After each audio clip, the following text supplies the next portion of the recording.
Take it you're here for debrief. Look, whatever's in your hand, give it to me. No personal belongings for prisoners. You know that. Now let's get you signed off. Prisoner 42, yes? Involved in the attack on Filament Station. That's not something I take too kindly to. Personal gripes aside, you're in the final stages of conviction realization, and after this last task is done, you earn your freedom. You can go back to Eden. What we need from you is a survey operation. We'll be sending you down in one of our SM-13 submarines into the Blood Ocean on AT-5. When you're at the correct depth, you'll need to gather some photos of some points of interest which will be made clear in the brief, and then we'll be bringing you back up. Now, SM-13 doesn't have a door, you'll be welded inside. We call it an iron lung for a reason, son. It's not as comfy as that cell we gave you on D-Block. I'm sure you'll do a good job. Your freedom counts on it after all. Good luck, Prisoner 42. You'll need it. Bastard. I'll turn the lights off.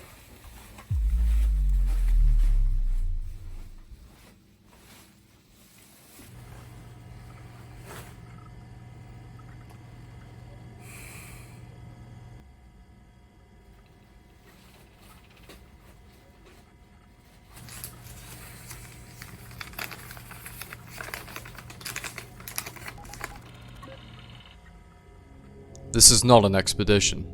It is an execution. When they put you down here, they don't want you to return. And even if you do, and even if they keep their promises, what freedom waits for you? A few dying ships in a sea of dead stars. If there is still hope, it lies beyond the veil. Hope in this void is as illusionary as the starlight. I will choose to breathe my last here, at the bottom of the ocean, unseen, unheard, and uncontrolled. They will get their execution. I will get my freedom.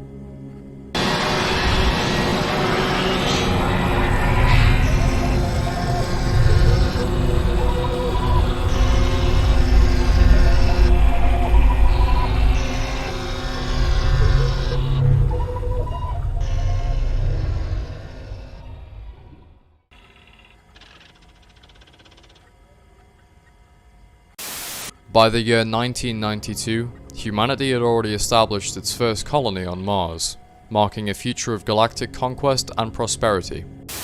In this new age, a new way of counting the years since humanity became star-crossed was invented. Epoch of Interplanetary Colonization, otherwise known as EIC. For years, humanity sailed the sea of stars undisturbed, furthering their cosmic travels like never before, and further pushing the boundaries of space travel and technology, and establishing countless planetary colonies and off-world space stations housing hundreds and thousands of people. This would all change, however.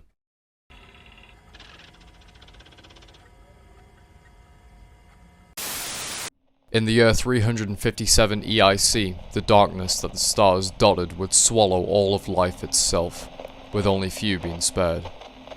The sun went out, and according to various sensors and satellite feeds on the remaining space stations in the galaxy, entire planets simply went missing. Resources, natural habitats, entire civilizations, gone without notice. All that remained were those present on space stations. This event, later coined by religious survivors the Quiet Rapture, would send the remaining humans into a frenzy on the stations. They were unable to gather resources, resupply, or even see their families. Their entire lives fell apart in the blink of an eye. Some say they name it the Quiet Rapture because the way every single planet in the galaxy simply vanished was like how the Bible spoke of the Lord's children who truly believed, rising into the sky, being whisked away to heaven and leaving their hellish world, or worlds, behind. Survivors believed that they must have gone to heaven. As for those left behind, this was hardly any life worth clinging on to, surviving off recycled piss and blocks of protein, locked within a space station surrounded by stars that would disappear along with the planets and the sun in a matter of weeks, or days.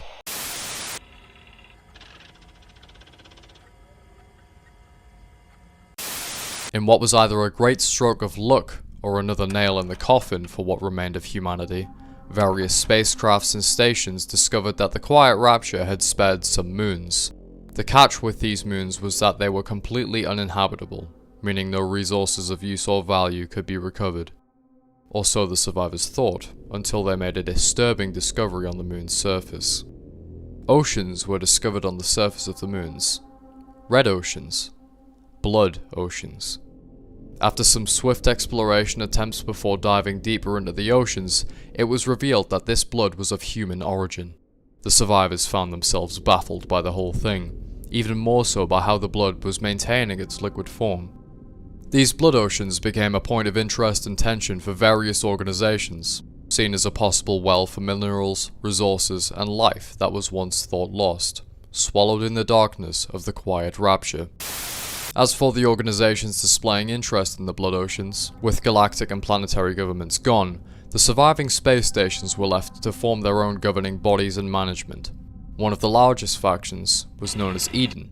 Eden was famous for how popular it was with survivors, and that it was the first human colony established beyond Earth back in the 1990s, a fact they take great patriotic pride in, as well as the fact they use interstellar Martian calendar to tell the time instead of EIC like others. Eden is seen as ferocious and overzealous to outsiders, known throughout the galaxy as warmongers, which is unfair as no other governments can attack Eden due to the station hosting the last known trees in existence. Another faction, the Consolidation of Iron, also known as the COI, were formed after the Quiet Rapture, which is governed by 3 space stations and 2 crafts, also acting as the founders of another station named Filament Station. The Consolidation of Iron got its name from the materials making up their stations and spacecrafts and are in possession of the blood oceans located on 2 surviving moons, AT5 and Z8. The COI operate incredibly differently to Eden, which was the cause of great tension between the 2 organizations, eventually boiling over in 362 EIC. This boiling point first began its eruption when Eden invaded and attacked Filament Station, with the COI in harsh defense of one of their stations, and one of the last vessels of human survivors in the galaxy. For 9 long days, Eden besieged Filament Station, killing countless innocents and people attempting to defend the station at all costs. On the 9th day, Eden did the unthinkable. The remaining Eden forces on the station sent Filament Station's reactor into a critical state, resulting in the deaths of countless aboard the station. While Filament Station was now deemed uninhabitable, COI survivors were rescued and Eden prisoners were taken.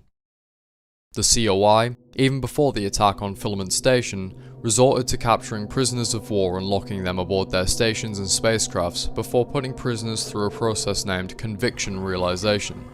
Conviction realization, according to a COI database retrieved from SM13, is a punishment method which has convicts doing various tasks, such as repairing ships or parts of the stations, stripping parts of the stations down for repurpose, or even sent to survey the blood oceans on AT5 and Z8. This is where the Iron Lung comes in. After prisoners were briefed on their task, they were sealed within the SM13 and sent into the blood oceans of AT5. The reason for sealing prisoners inside is uncertain, likely due to the SM13 being made of repurposed space station parts and lacking the components necessary to add an actual entrance or exit. While this may seem like a plausible explanation, it is far from the possible sole reason. The Iron Lung was not a submarine built for exploration of the blood oceans. It was a form of execution for inmates undergoing conviction realization, and conviction realization was a lie. Prisoners from Filament Station, or otherwise, were put through conviction realization and would all wind up in SM13, submerged into the blood ocean and left to die. Whether the prisoners would die from the poorly kept confines of the Iron Lung or otherwise is not something the Consolidation of Iron cared about. Whether that was dying of starvation, oxygen deprivation, the poor infrastructure causing fires, the fact the Iron Lung was not built for the depth it was sent to, causing even the slightest bump to end in tragedy. Or perhaps it was something else. If the truth was to ever be brought to the attention of the public, the COI would vehemently deny the Iron Lung being an execution device, stating that the rumors were false and likely started from Eden prisoners taken after Filament Station.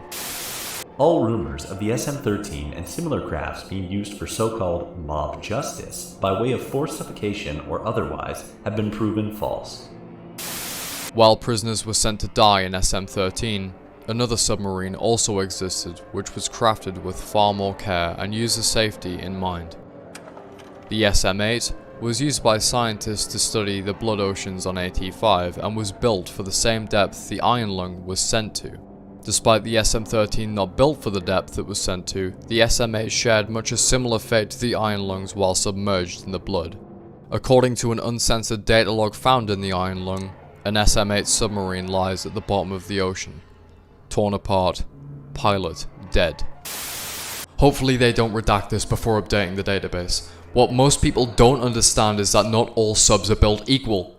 The SM-8 isn't a burner sub, it really is for exploring and surveying blood oceans.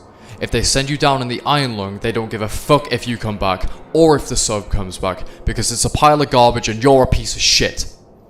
You come back with photos? Great. You sit down there and suffocate quietly? Even better. But if they send the SM-8 down, one of the scientists is piloting, and they all expect them to return.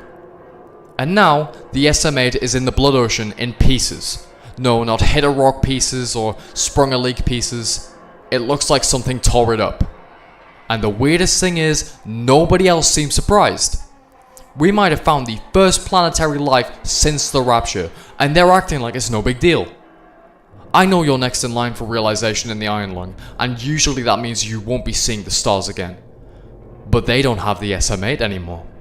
They have 3 burner subs, and a lot of curiosity about AT5. And maybe that means you have a chance. This should have been alarming for those who command the consolidation of iron, but they seem to just shrug their shoulders like it was no big deal at all. A predator, hiding beneath the ocean of blood, able to tear submarines apart, the first sign of life that wasn't on a space station since the Quiet Rapture, and nobody seemed to care.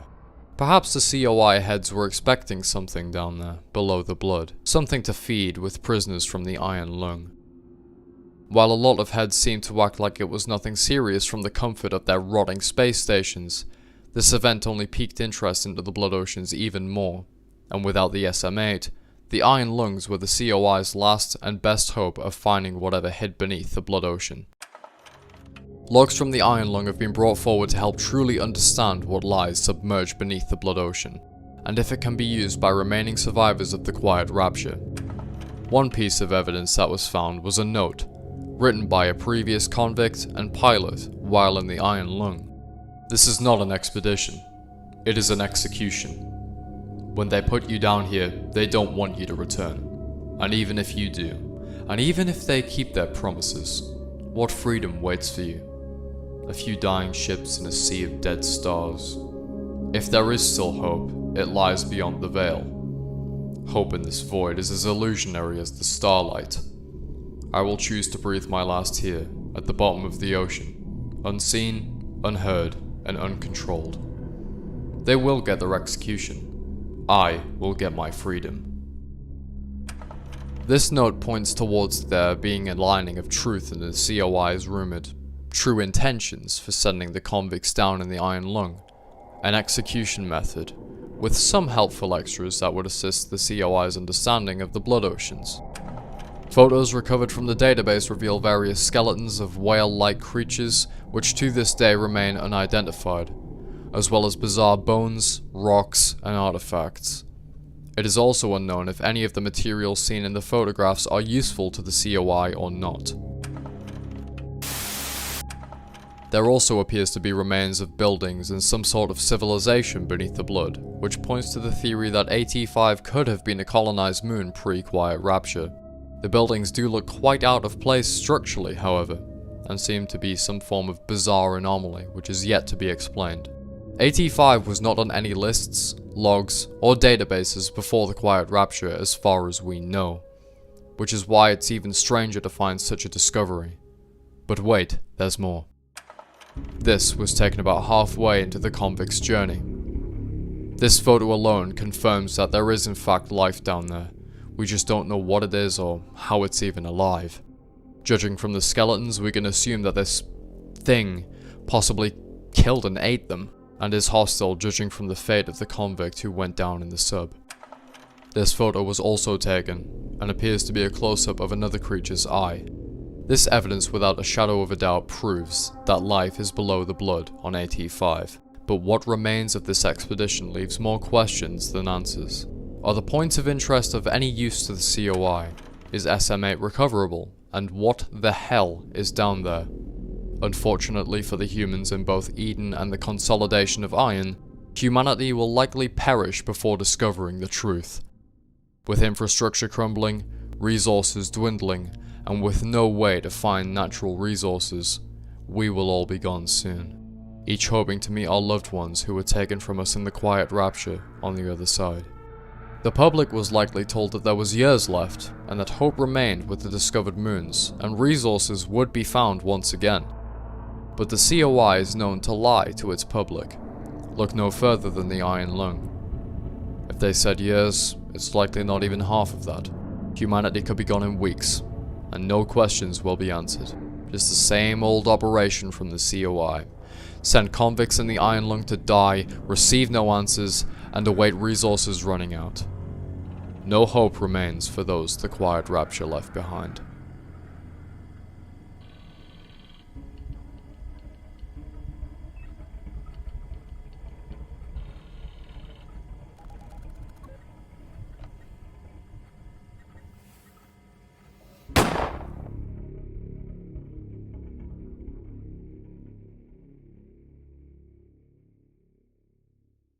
Thank you for watching this explanation video on Iron Lung. I hope you found my coverage entertaining. Iron Lung is a one-off for me, something small on the side I found incredibly fascinating, and I hope to see more from Iron Lung's hopeless universe in the future, and I'll be right there to cover it. If you enjoyed this video, I have various other videos on Fallout that share a similar style, so if you like Fallout, be sure to check out my other videos, like and subscribe. I'd also like to thank my channel members for their generous support, even through my absence from YouTube.